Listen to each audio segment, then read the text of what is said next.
নমস্কাৰ বন্ধু বান্ধৱীসকল, আপোনালোকে জানেনে এজন মানুহে কষ্ট কৰে, আন এজনেও সমানে কষ্ট কৰে, কিন্তু এজন অতি সোনকালে ধনী হৈ পৰে আৰু এজনে গোটেই জীৱন পইচাৰ পিছত দৌৰি ফুৰে।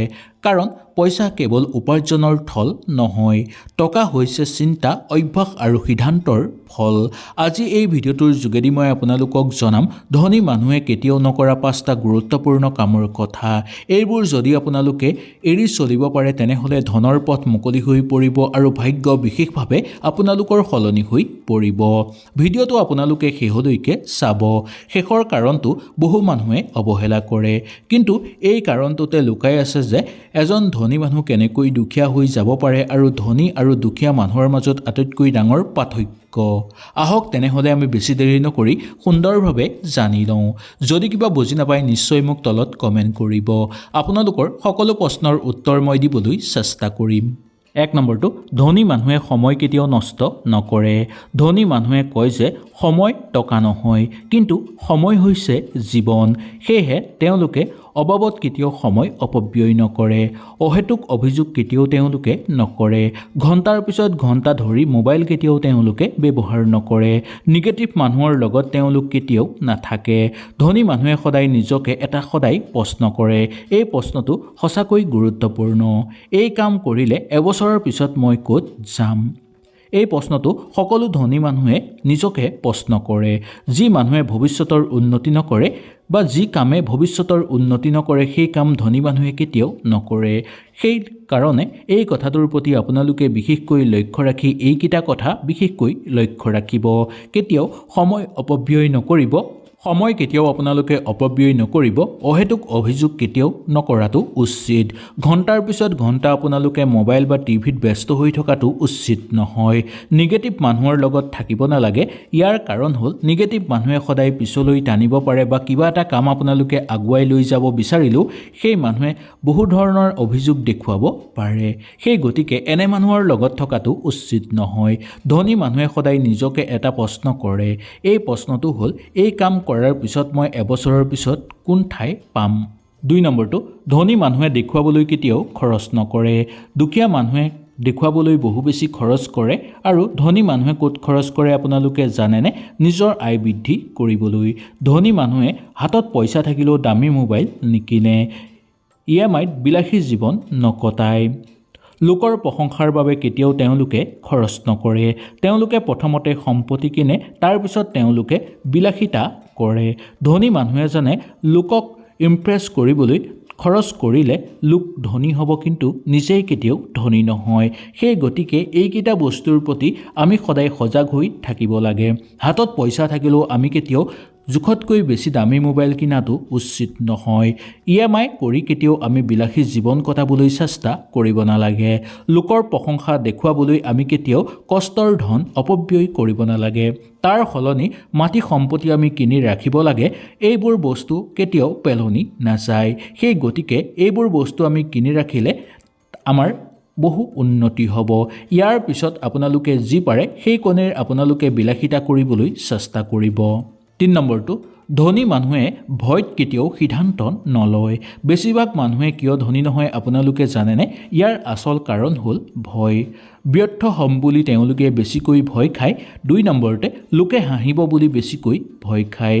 টকা হেৰুৱাম বুলি বেছিকৈ তেওঁলোকে ভয় খায়। সেইকাৰণে বেছিভাগ মানুহেই ধনী হ'ব নোৱাৰে। কিন্তু ধনী মানুহে জানে ভয় যদি খাওঁ তেনেহ'লে একো ডাঙৰ সিদ্ধান্ত আমি ল'ব নোৱাৰিম। ভয়ত লোৱা সিদ্ধান্তই কেতিয়াও কোনো মানুহক ধনী কৰি তুলিব নোৱাৰে বা ভয়ত লোৱা সিদ্ধান্তই কেতিয়াও আগুৱাই যাব নোৱাৰে। তেওঁলোকে স্পষ্টভাৱে কিবা কাম কৰিব বিচাৰিলে কৰিব পাৰে, কিন্তু অন্ধবিশ্বাসত কেতিয়াও নকৰে।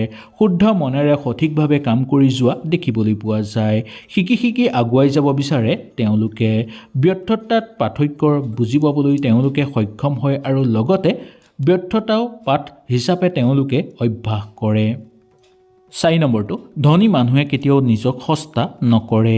ধনী মানুহে কেতিয়াও নিজৰ সময় ফ্ৰীতে কাকো নিদিয়ে। নিজৰ ক্ষমতা তুচ্ছ কেতিয়াও নধৰে। যি পাওঁ তাকেই ভাল বুলি কেতিয়াও তেওঁলোকে নাভাবে। তেওঁলোকে নিজৰ মূল্য জানে। যেতিয়া আপুনি নিজক সস্তা কৰিব, দুখীয়া মানুহে আৰু অধিক সস্তা কৰি তুলিব আপোনালোকক। ধনী মানুহে সদায় নিজৰ স্কিল শিকিবলৈ চেষ্টা কৰে আৰু নতুন নতুন কিবা শিকি যাবলৈ চেষ্টা কৰে। নিজৰ মান বৃদ্ধি কৰাবলৈ এওঁলোকে দিনে ৰাতিয়ে কষ্ট কৰে। নিজৰ সময় কেতিয়াও কাকো দান কৰি নিদিয়ে। নিজৰ সময়ৰ মূল বুজে আৰু নিজক কেনেকৈ আগুৱাই লৈ যাব পাৰি সেইখিনি তেওঁলোকে সদায় চিন্তা কৰে। নিজৰ সময়ৰ সদায় দাম ৰাখে। মনত ৰাখিব, আপুনি নিজেই নিজৰ মূল্য বুজিব লাগিব। তেতিয়াহে গোটেই পৃথিৱীৰ মানুহে আপোনাক বুজিবলৈ সক্ষম হ'ব বা শিকিবলৈ সক্ষম হ'ব। 5 নম্বৰটো, ধনী মানুহে কেতিয়াও শিকা বন্ধ নকৰে। তেওঁলোকৰ আটাইতকৈ গুৰুত্বপূৰ্ণ কথাটো এইটোৱেই হ'ল যে তেওঁলোকে নতুন নতুন বস্তু শিকি যাবলৈ বিচাৰে। কেতিয়াও তেওঁলোকে শিকা বন্ধ নকৰে। ধনী মানুহে কেতিয়াও নকৰে যে মই এই বস্তুটো শিকি হৈ গ'ল, মই সকলো জানো বুলি কেতিয়াও তেওঁলোকে নাভাবে। তেওঁলোকে নিয়মিতভাৱে পঢ়ি যাবলৈ চেষ্টা কৰে। সফল মানুহৰ কথা তেওঁলোকে শুনে। নতুন আইডিয়া তেওঁলোকে ল'বলৈ চেষ্টা কৰে। নিজৰ চিন্তা আপডেট কৰিব বিচাৰে, কাৰণ নতুন চিন্তা নতুন আয়। যি মানুহে শিকা বন্ধ কৰে তেওঁলোকৰ আয়ু একেবাৰে বন্ধ হৈ পৰে। সেই গতিকে সকলো মানুহে এইকেইটা কথাৰ প্ৰতি লক্ষ্য ৰখাটো দৰকাৰ। বিশেষকৈ দুখীয়া মানুহসকলে এইকেইটা কথাৰ প্ৰতি লক্ষ্য ৰাখিব পাৰিলে তেওঁলোক অতি সোনকালে ধনী হ'ব পাৰিব। নিয়মিতভাৱে তেওঁলোকে পঢ়িবলৈ চেষ্টা কৰিব লাগিব। সফল মানুহৰ কথা শুনিবলৈ চেষ্টা কৰিব লাগিব। নতুন আইডিয়া শিকিবলৈ চেষ্টা কৰিব লাগিব। কোনোবাই যদি নতুন আইডিয়া লয়, সেই আইডিয়াটো ভয় নকৰি আপোনালোকে সুন্দৰভাৱে শিকিব লাগিব আৰু ভালকৈ শুনিব লাগিব। নতুন চিন্তাৰে আপোনালোকে আপডেট হ'ব লাগিব, কাৰণ যি মানুহে নতুন চিন্তা কৰে তেওঁলোকে আজিৰ দিনত অতি সোনকালে আগুৱাই যাব পাৰে। ধনী মানুহে কেতিয়াও টকাৰ বিষয়ে বেয়াকৈ নকয় বা নিগেটিভ কথা নকয়। ধনী মানুহে কাকো ঘৃণা নকৰে। ধনক পাপ বুলি কেতিয়াও তেওঁলোকে নাভাবে, কাৰণ যাক আপুনি ঘৃণা কৰে সেইটো আপোনাৰ জীৱনলৈ নাহে। ধনী মানুহে মনৰ সান্তনাৰ কাৰণে কেতিয়াও কাকো বেয়াকৈ নকয়। সেই কথাটোৰ প্ৰতি আপোনালোকেও লক্ষ্য ৰখাটো দৰকাৰ। ধনী মানুহে ধনক সদায় সন্মান কৰে, সেই ধনেও তেওঁলোকক সদায় সন্মান কৰা দেখিবলৈ পোৱা যায়। যদি আপুনি ধনী হ'ব বিচাৰে তেনেহ'লে এই 5টা কাম আজিৰ পৰাই এৰি চলক। ধন কেতিয়াও হঠাতেই নাহে, কিন্তু সঠিক অভ্যাসে ধন নিজেই ঘৰলৈ টানি আনে। যদি এই ভিডিঅ'টো আপোনালোকৰ কাৰণে উপযোগী যেন লাগিছে, ভিডিঅ'টো লাইক কৰিব আৰু আপোনালোকৰ বন্ধুবৰ্গৰ লগত শ্বেয়াৰ কৰি তেওঁলোককো উপকৃত কৰিব। আৰু কমেণ্টত আপোনালোকে ধন বুলি নিশ্চয় লিখিব, কাৰণ ধন শক্তিৰ চিন্তাৰ পৰা আৰম্ভ হোৱা শক্তি। আহক তেনেহ'লে আজিলৈ আপোনালোকক বিদায় দিছোঁ। কালিলৈ পুনৰ আপোনালোকক লগ পোৱাৰ প্ৰতিশ্ৰুতিৰে আজিলৈ নমস্কাৰ।